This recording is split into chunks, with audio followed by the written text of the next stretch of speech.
I don't like when guys pull out of their fights.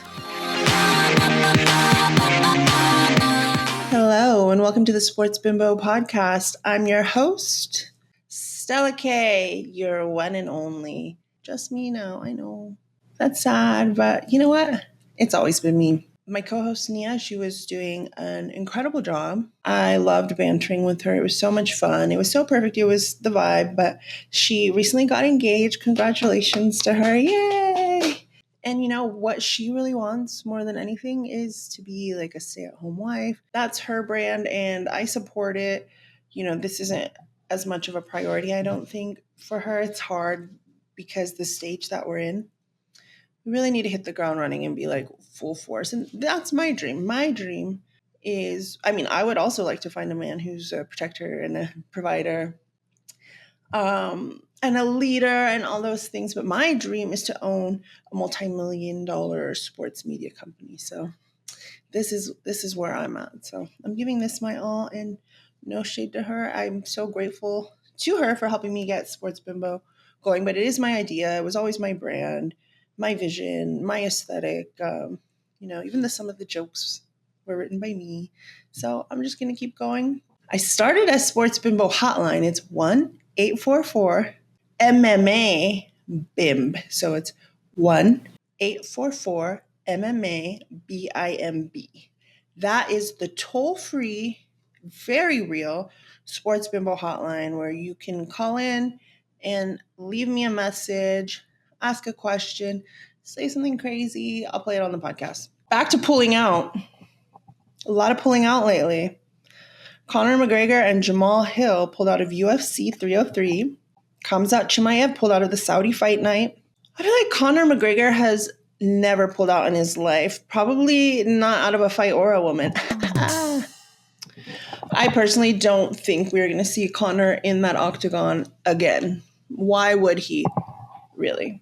What does he need it for? It was his first time to be scheduled for a fight in 3 years. He's been doing Roadhouse. He's been on his Lamborghini yacht. He's been partying his ass off. He's been cheating.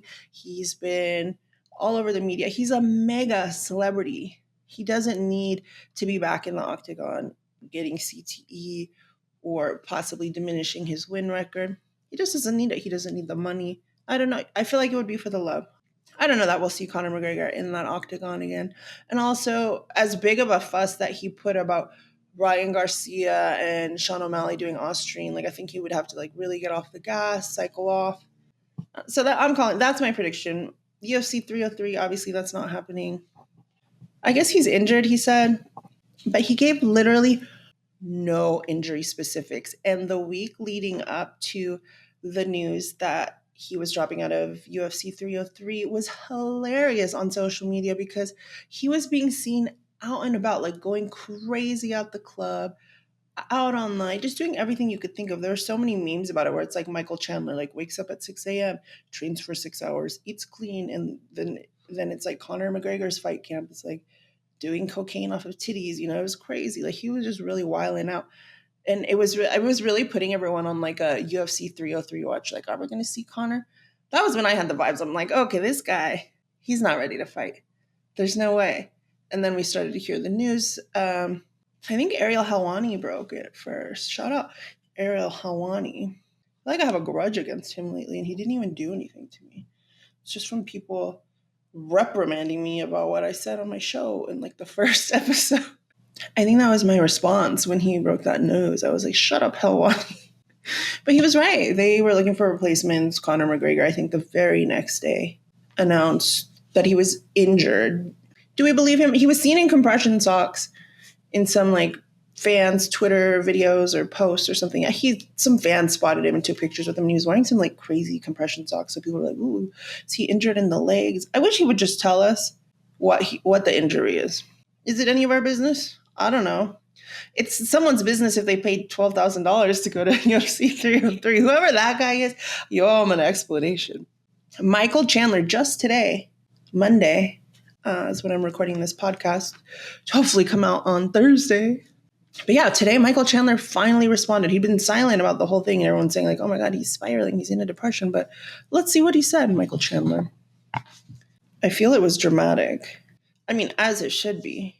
Same. I was dramatic. I'm not even fighting it. I was so dramatic about 303. I was like, please, no more 303 announcements. Like, I can't handle it. My heart can't take it. My pressure, my blood pressure. So Michael Chandler's been waiting for this fight for 19 months. They built it up from The Ultimate Fighter. And the line that he said that came off dramatic to me was that he said, I am emboldened by this test. Like, those are some big words, Michael Chandler. I feel like I am pretty good at being, I don't know how you say it, wordy, dramatic. I don't know. Having a big vocabulary. Yeah, I got a decent vocabulary, believe it or not. I've never used that term. I am emboldened by this test, but I will start saying it today. On the trail right now, getting my mind right, thinking about what has transpired over the last couple of days. Had been hearing rumblings since Monday, obviously, but really got the call about an hour after my last sparring session. The happiest and healthiest and hardest to kill, most dangerous man I have ever been in my entire life. I'm gonna be real with y'all. I'm not listening to the rest of that. It's too long. I have ADHD brain. But yeah, that's soul crushing, and I fully relate to that. Having the rug pulled out from underneath you at the last moment. Someone just did that to me in a romantic scenario.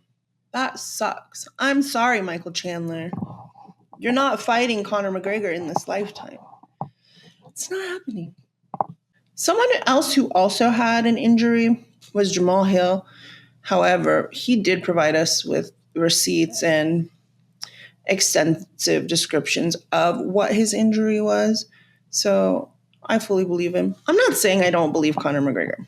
I'm just saying, why aren't you telling us more? I don't know, like something's up with that. But I'm not saying that he's lying because Conor McGregor has never pulled out of a fight. So I'm sure he has some sort of reason that is valid. I'm sad. I was really excited for that fight. I've been building up to that for months. I've been looking forward to it. I've been planning my life around it, my life events. It's not happening. UFC 303 is still going to be lit, though, with Alex Pereira stepping in as the main. Like, that's going to be sick. But I just need some time to accept my loss, grieve, move on, and make peace with the new thing. You get an emotional attachment to things. You think it's going to go a certain way. I'm a planner. I like to have a good plan. I like to know what's going on. I like security and stability. I'm not spontaneous. So fucking up UFC 303 did not work for me. But I'm going to be okay. I'm going to accept this and I'm going to move on. And in a few days, once I've processed all this, I'm going to be really fucking excited about Alex Pereira versus Jiri Prochazka. Okay. As far as Jamal Hill, he was in the co-main spot against Carlos Ulberg. And as far as his injury specifics, he has, I think, a torn meniscus and ACL injuries and a Baker's cyst that requires significant drainage. And he posted pictures on X of like his medical procedures. And I didn't really investigate them that much because he was posting like syringes with some sort of bodily fluids and blood. I just didn't feel in the mood to look for that. I don't think it matters. It's more about he had a big cyst and meniscus, ACL, real valid. Obviously, you should not be fighting in the co-main spot, although that was a fight that I was looking forward to. But shit happens, you know? Happens all the time. As far as Alex Pereira stepping up on short notice to face Jiri Prochazka, these guys are both insane, complete fighters, true warriors. And to me, Alex Pereira is the top star in the UFC right now. I've really been thinking about it, dwelling. Alex Pereira is the biggest star in UFC right now. Obviously, we don't have Conor. Nobody's doing it like Alex Pereira. He is that guy.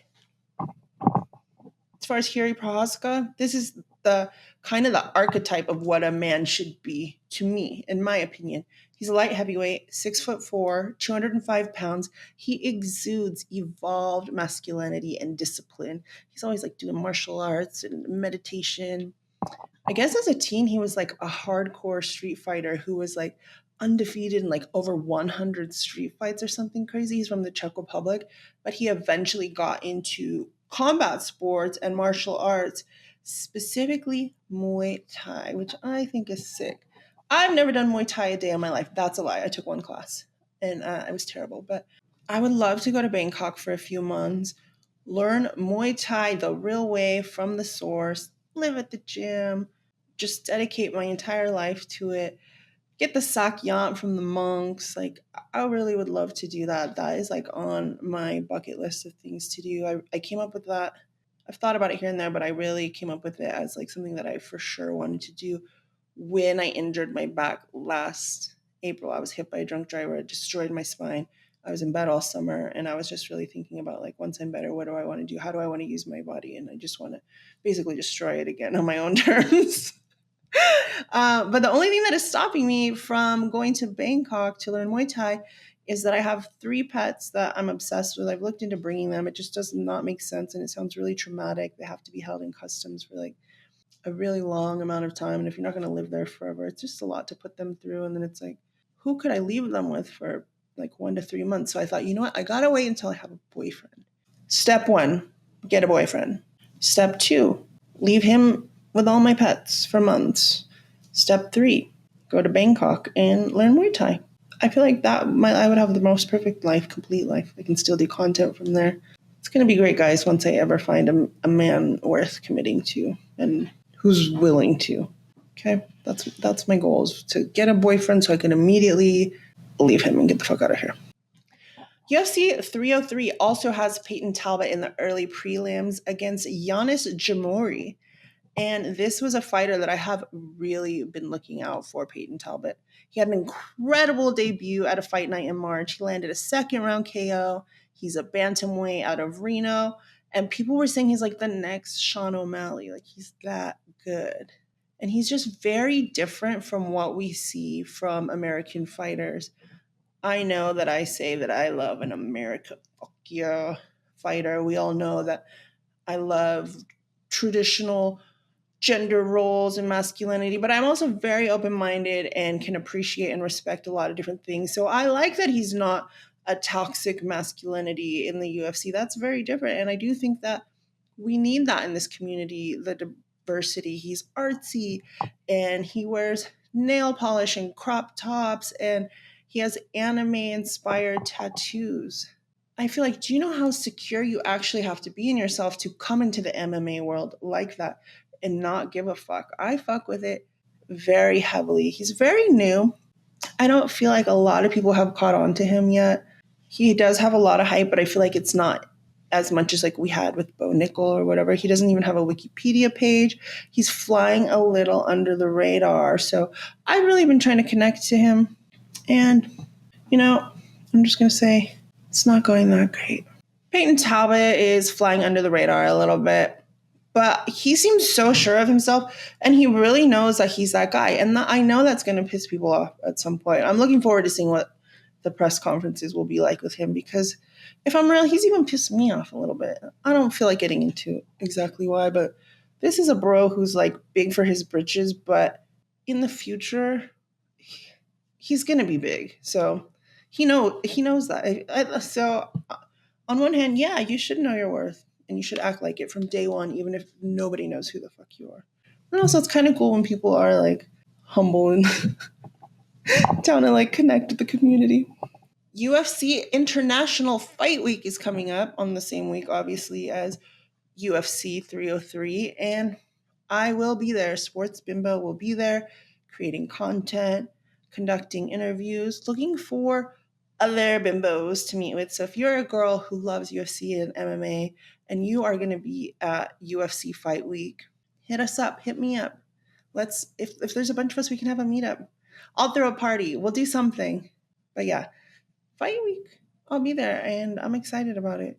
I'm not as excited about UFC 303 as I once was, but I am still excited nonetheless. Also looking for other bimbo guests and co-hosts. Not a permanent co-host. I'm moving on from that theory right now because it is very troublesome to have your success dependent on someone else if all your schedules aren't lining up and whatnot. But I love the idea of different girls rotating as a co-host. So if you would like to try out for a role on Sports Bimbo, DM me, DM the Sports Bimbo account. Some recent Sports Bimbo news and wins, aside from having an incredible launch party. If you guys saw online, a lot of people came out for that. I'm so grateful. It was so fun. We had the sickest photo booth. I've bragged before about the reach of this very small, 3,000, 3,500 follower Sports Bimbo page being at 1 million. Well, it is now at 3 million. So I keep getting, viral videos, my fight content, and that makes me really proud to have such an incredible reach for such a small account. I'm proud of myself, and this is my job. This is my career. So I'm going to let it be known. If anyone wants to work with me, brands and stuff, I got a good reach, y'all. And I'm the only girl doing it like this. Raul Rosas Jr. He's our great Mexican hope, fighting out of Las Vegas, Nevada, but he's from Mexico. And his dad is his coach. He's lightweight, my friend, his dad. And I'm sure you've all heard Chihuihuis. Did I do better than Ariel Helwani? Tell the truth. Chihuihuis. Nobody really knows what Chihuihuis is. That's just what Raul Rosas said after he won at UFC Louisville. And he said that it's just like a term that him and his friends came up with. And I don't think it means anything. It's just like an expression. Anyway, he had an incredible win at the UFC Louisville Fight Night, which was the Cannoneer Fight Night. And second round submission against Ricky Tercios, who is half Filipino, number 61 ranked bantamweight, Ultimate Fighter season 29 champ.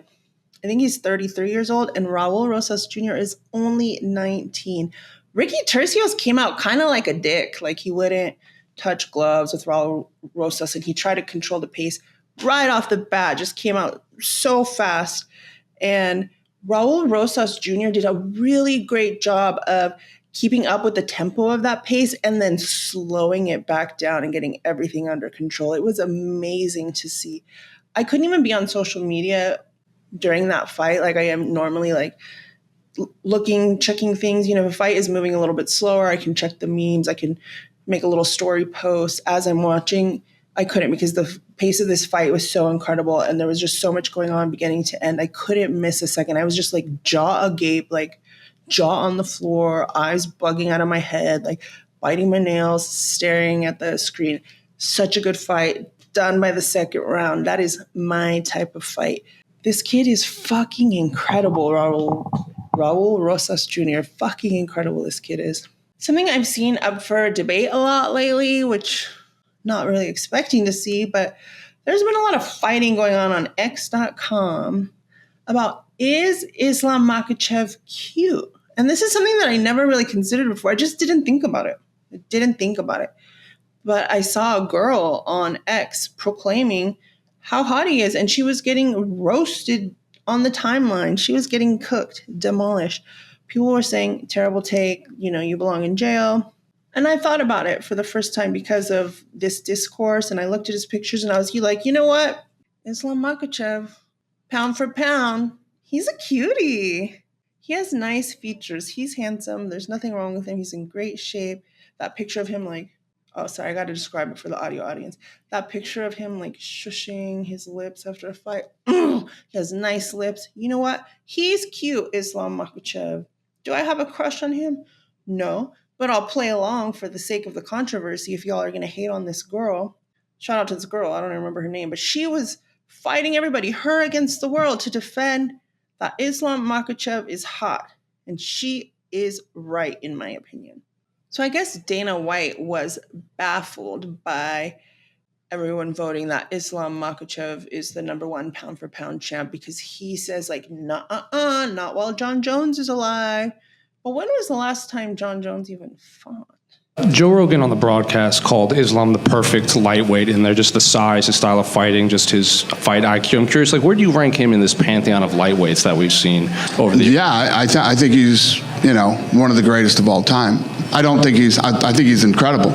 I don't think he's the pound-for-pound best fighter in the world. For anybody to call Islam the pound-for-pound best fighter in the world when John Jones is still fucking fighting is nuts and shouldn't be ranking in the pound-for-pound or doing any of the fucking rankings ever, if that's what you really think. John Jones has never lost a fight, ever. He's fought all the baddest dudes in the world. And then when you think about what pound-for-pound rankings really mean, he moved it up to heavyweight and destroyed the best guy in the world.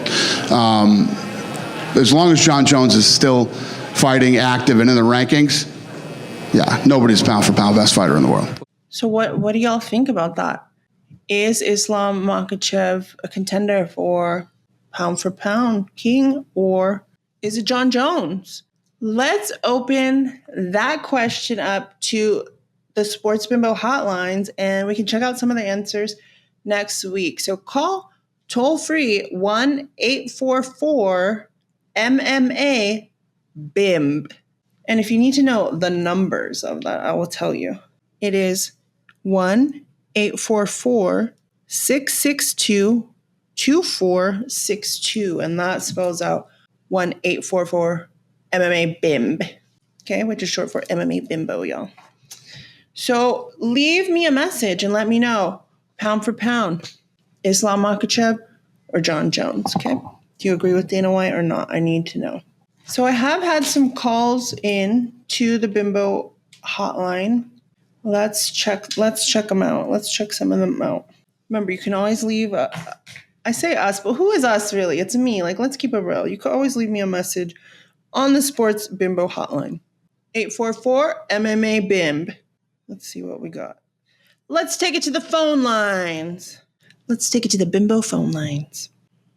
Hold on. First of all, I believe that I need to play you guys the outgoing message that I created for this hotline because it makes me laugh. Let's do that. So you guys know what you're getting into when you call. Welcome to the Sports Bimbo hotline. Want a ground and pound, baby? Tell us your favorite submission or ask anything. Maybe we'll play your message on the podcast. So that is it. That is the outgoing message for 1-844-MMA-BIMB. And I wanted it to sound like an old sex line for some reason. That made me laugh. I felt like that was the Sports Bimbo way to do it. Let's check out one of our first ever questions. Is it real, or did I ask a guy that I was hooking up with to make it? We'll never know. Hey, Bimbos. I was just wondering, who would win an MMA fight between Floyd Mayweather and Ronda Rousey? Thanks, Bimbo. Who would win in an MMA fight? Floyd Mayweather or Ronda Rousey? And why? And where this question originally comes from, if you know, you know, it comes from an interviewer asking that to John Jones. Who do you think would win in a fight, Ronda or Floyd? And an MMA match. Sorry, Floyd, but I'm going to have to give this one to Ronda. Oh, come on. And I have thought about it, and I agree completely with John Jones' take. And I know it's really easy to say, well, Floyd Mayweather's a man and he's Floyd Mayweather, but I truly believe that there's something to say about the advantage of fighting in the discipline that you are trained in. Now, would Ronda Rousey win against Floyd Mayweather in a boxing match? Absolutely not. I do think that there is an advantage when you are playing in your own sport. So what John Jones said about it is she's competed at the highest level, the Olympics, and that they're similar in weight size and, MMA, she's got him. I believe that. That's assuming he doesn't train MMA, right? You just throw him in today. You guys aren't training for this.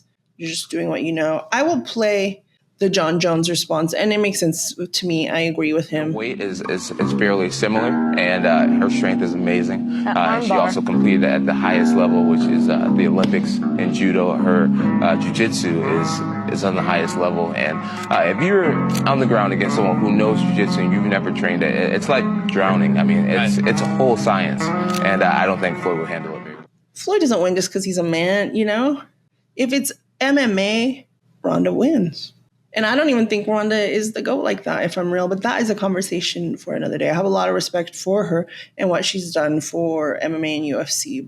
So that makes absolute sense to me. But if you disagree, call that Bimbo hotline. Let us know. I will play it on an episode. Back to the Chimaev pullout, because I don't want to just make light of that, making the joke that everyone's pulling out. And I got into Conor and kind of glossed over that. But Apparently he's having a lot of health issues that he's been having since like COVID, like unending health issues, which have really affected his career. And it's like undisclosed what's wrong with him exactly right now, but it seems like pretty bad, like pretty hardcore. Like people are worried about him. He's threatening to retire because of all his health issues. So I do want to send like some good wishes, some good energy. Like that is one of my top fighters, Chimaev. So I mean, even if he wasn't, I wish health to anyone. But sending love and light and healing energy to Khamzat Chimaev, incredible fighter. Hope you get well soon. I would not like it if you retire, but I understand. In some more uplifting news, there was some good news in the MMA world today as far as I'm concerned, and that was Israel Adesanya announcing that he is coming back from his self-imposed retirement for UFC 305 against Duplessis. Two sick fighters. I think that's going to be UFC 305 in Australia. I wonder who else we'll see on that card. I'd love to know. I like some of those Australian fighters. Will we see Bam Bam again? I don't know. He was on a little losing streak for a while. I'd like to see him fight again and win. You feel me? But that would be the main event for UFC 305 in Perth, Australia. Israel Adesanya against Dricus du Plessis. Did I say it right? So many names to learn and memorize and pronounce. UFC news moves so fast. I will write my outlines for this show a day or two in advance, and by the time I go to hit record, so much has changed. Very hard to keep up with. I really need to write these outlines like an hour before I go live. So I'm just checking, since this is fairly recent news within 10 hours. I've had a lot going on today. What do we know so far about the card, UFC 305, Duplessis versus Adesanya? August 17th, I am manifesting A, that I go, and that B, that Bam Bam is fighting and wins, okay? Because I like him as a fighter, and I don't really like him on this downward spiral. Time to step it up, Bam Bam.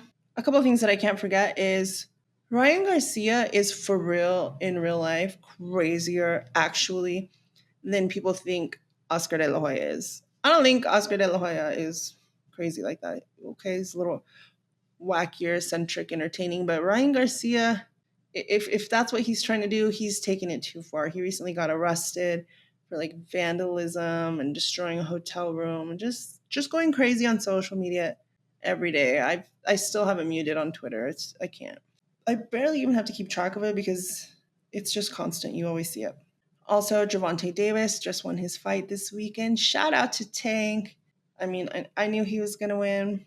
I believe he won in the 8th round, did a sick backflip off the top rope. I was watching Fight Night like a dummy. Obviously, that was the fight to watch, but Fight Night was cool, but it would have been way better to watch the Tank fight in real time.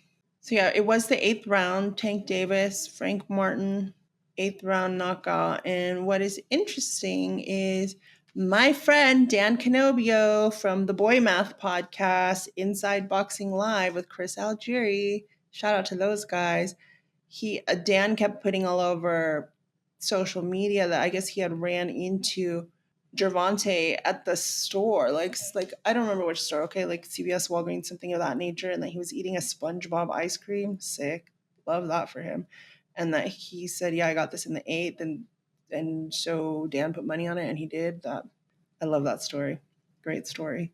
Apparently, there are talks going on right now between Tank and Lomachenko to fight, which I would love to see that. Those talks could begin this week, so I will be keeping an eye out for that.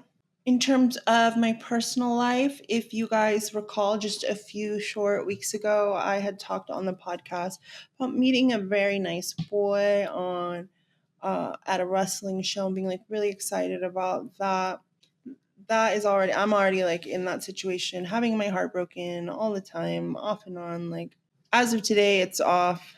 So that's not really exciting news in the boy department. But what I'm learning is, it's like fish in the sea. You could throw them back into the ocean. You'll catch another one. There are other nice boys out there. And I am looking for one who is emotionally available. And I have decided, just this week, I've decided, you know what? I really need a man who understands the culture that I'm involved in. That is the type of man that I have the most respect for, is the fighters, the gladiators, the warriors of the world. So manifesting the single sports bimbo search continues.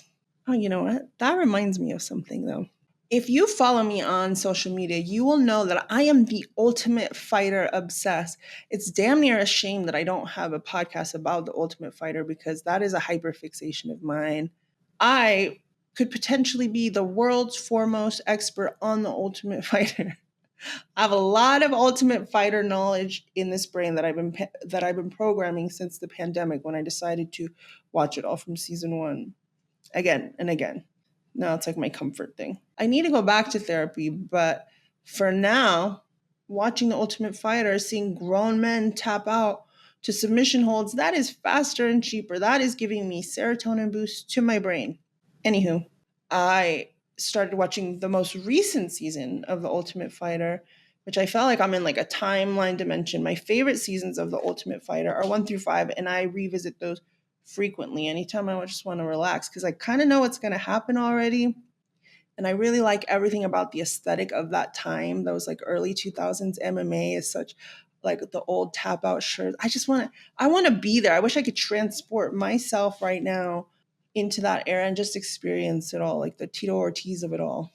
So as I dare to step into the modern day Ultimate Fighter dimension and be up with the times, there is a fighter on this new season, which is Valentino Shevchenko and Alexa Grasso's season, which incredible coaches. But there is a fighter on this season that really stuck out to me by the second episode. I hope he wins the whole thing. His name is Robert Valentin or Valentine. I'm not sure how to say it. He's from Sweden, I believe. He's like this like Nordic like warrior, incredibly violent fighter. He's so good. He's really one to watch for, and making me excited about modern day Ultimate Fighter, which I haven't been as excited about these last few seasons. If I'm real with you, I didn't even finish the Conor McGregor Michael Chandler season, and I was excited about it, but I don't know, it just didn't hold my attention. But now I'm locked into this new season because of this Robert Valentin guy. It just seems super cool. I would love to see more of him. I can't wait to watch him fight. But yeah, that's about it. That's going on with me.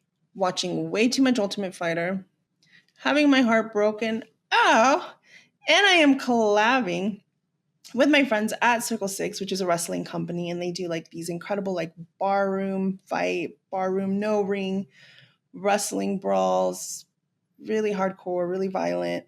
We're going to collab and do an all-girl one in July called Bimbo Blitz. The word isn't official. It's not out yet. All the details haven't been planned. So this is like a unofficial me leaking the news. But it's going to be really cool and really girly and really violent. And that's just like so me. It's going to be hosted by me. All-girl wrestlers are going to be booked, and a lot of like cool details that you wouldn't expect from this type of violent barroom fight. So I'm just really excited about that, and I'll talk about it more as it develops. So that is something really exciting, giving me joy in life, in my personal life, as I'm getting my heart just like pounded to shreds by every man that I open it up to ever. That's it for today. Thank you for listening to the Sports Bimbo podcast. You can find us on all socials at Sports Bimbo, or you can call our toll-free hotline at any time to leave us a message. It's 1-844-MMA-BIMB. And please, please, please leave us a 5-star review wherever you get your podcasts. Bye for now.